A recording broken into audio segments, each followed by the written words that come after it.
Greetings, podcast listeners. Welcome back to another episode of History from one student to another. In this episode on Britain from 1919 to 1939, I'll be looking at the national government and its response to the Great Depression in 1930s Britain. The period of time between 1929 and 1939 is sometimes referred to as the Devil's Decade.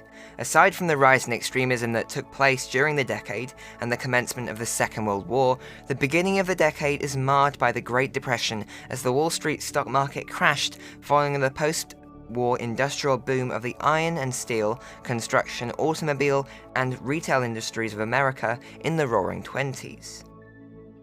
Despite prosperity in the industrial sector, the overproduction in agriculture sparked financial difficulties for American farmers, contributing to the crash of the American stock market. Meanwhile, in the towns and cities of America, people were investing in the stock exchange. Americans loaned a total of $8.5 billion in order to do so, whilst banks used their clients' personal savings to give out loans and increase their own profits. This massive wave of economic optimism is to be what leads to the Great Depression, as the cycle of borrowing and buying and borrowing and buying and borrowing and buying stocks caused the returns on shares to fall and people to sell their shares en masse. Though the Great Depression caused a 15% reduction in global GDP, comparatively in Great Britain it fell by approximately 5%. Despite this significantly smaller reduction in the average global rate, the British economy was still rocked by the Great Depression as the value of British exports halved as the USA implemented protectionist policies and imported less, and unemployment shot up to 2.75 million people. In Britain, as the Labour-led government was unable to agree to the measures to take in response to the Great Depression, MacDonald formed the national government with the Conservatives and some Liberals. On August 31st, 1 week after forming the government, he was expelled from the Labour Party and replaced by Arthur Henderson as party leader, though he remained Prime Minister. The Labour Party opposed the formation of the coalition government and saw him as a traitor. Meanwhile, the party was accused of running away from the crisis, with their refusals to cut public spending in order to protect the economy as a whole.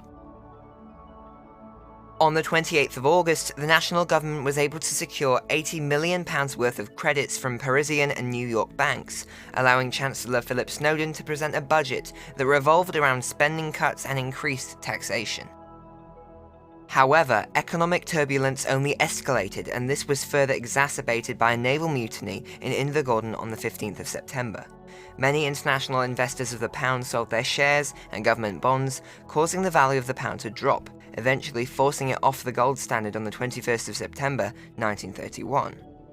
In light of this, Parliament was dissolved and a general election was called. In spite of its troubles, the national government was victorious, earning 67% of the vote in a landslide victory which saw the Labour Party reduced to just 52 seats. The Conservative majority of the national government favoured protectionism. They implemented customs duties on foreign imported goods. Tariffs were introduced on fresh fruits, vegetables and flowers.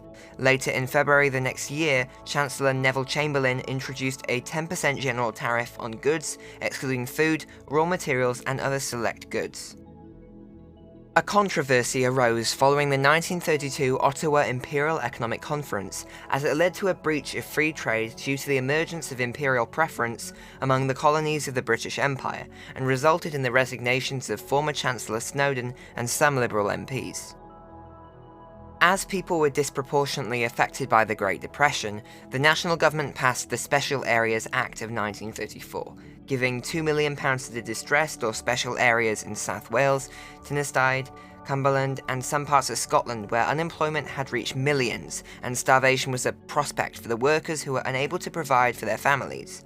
A government reported highlighted the extent of this social issue, as they found that around 25% of the British public had an extremely poor diet quality. The reason for this disparity is that certain industries were hit harder than others, namely the coal, iron, steel and shipbuilding industries. These heavy industries were concentrated in Northern Ireland, Scotland, Wales and the north of England. Hence, there were higher concentrations of unemployment. For example, the unemployment rate in the town of Jarrow rose to 68% when the Palmer Shipbuilding and Iron Company that was based there closed down. Another example was that of the Rhondda Valleys, a large coal mining area where unemployment had risen to above 40%. The situation there got so bad that by 1932, unemployment figures had reached 63%. This contributed to the decline in public spending as taxes went unpaid, and by 1939, 50,000 people had left the area, a significant reduction in the population of 169,000 in 1924. Just for context, the mining industry there never recovered, and the Rhondda Valley had a population of just 62,500 in 2011. People who were made redundant relied on unemployment benefits. That is, until the government introduced the means test in 1931 in order to cut costs. This meant that officials would visit families and judge them in order to determine how much they would be given in unemployment benefits. The problem for struggling families was that these benefits could be refused if an older child had freelance or temporary work, the mother was in part-time employment, or a grandparent was living in the same house without paying rent. This resulted in many heirlooms and possessions being sold and savings spent in order to support themselves. Some of the major opponents of this means test were the Welsh people, including those from the Rhondda Valley. Britain's economic struggles were exacerbated by the collapse of some European banks. By July 1931, Britain had a deficit of £120 million. Since the Labour government could not agree on how to combat the issues, MacDonald formed a Conservative-dominated national government, as I've mentioned already. Later, after withdrawing from the gold standard, devaluing the pound sterling, and reducing interest rates, Britain's exports became more competitive and its economy began a slow recovery, although its strong construction industry with booming house production allowed for an earlier recovery.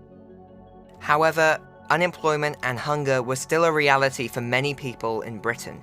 Hence, hunger marches were organised across the country, in Rhondda, Bristol, and the National Hunger March in 1932. During the National Hunger March in October 1932, 2,500 workers marched in London.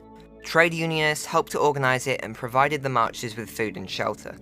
The marchers worried the government, who in turn ensured that there was a strong police presence. They used spies to infiltrate groups of protesters and used force to confiscate petitions to stop them from reaching and being read in Parliament. Another hunger march, known as the Jarrow March, gained widespread publicity when 200 men marched peacefully from Jarrow to London, a journey of over 450 kilometres. However, like the marches before them, there was little sympathy from the government, and the march and its connected petition were simply ignored. While people in certain areas of Great Britain struggled, there were benefits for more affluent people in the 1930s. New mass-produced goods came into production, such as cars, radios, cookers, and fridges, sparking a growth in these modern manufacturing industries. The introduction of credit allowed people to buy now and pay later, allowing them to get luxuries they would never have been able to afford before. With this, there was a drastic increase in car ownership, with 2 million cars sold in 1938 alone.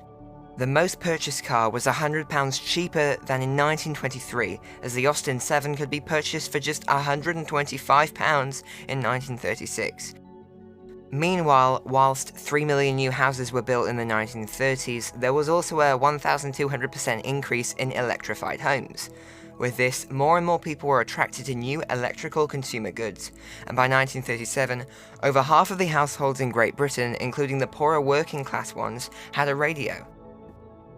This was helped by the falling prices in the Great Depression and also the reduction in family sizes, which meant that there was more money available for the purchase of luxury goods, such as vacuum cleaners, washing machines, radio, televisions, and to pay for leisure activities like going to the cinema, dance halls, swimming pools, and watching football matches. There was also a rise in domestic holidays, with seaside towns like Bournemouth becoming more popular holiday destinations. This was allowed for by the reduction in working hours and the introduction of paid holidays, and of course the fact that they could get there more easily due to there being more cars on the road.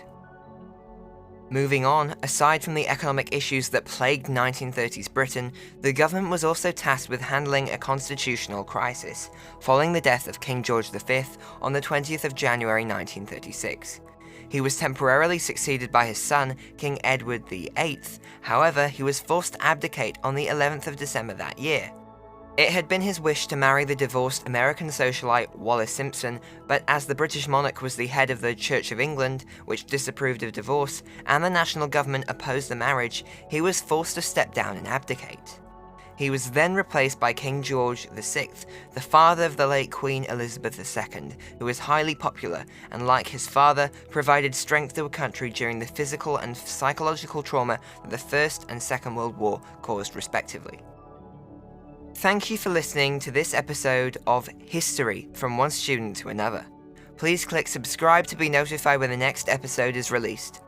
I would also be grateful if you would be so kind as to buy me a coffee via the link in the description. Thanks again for tuning in, and goodbye.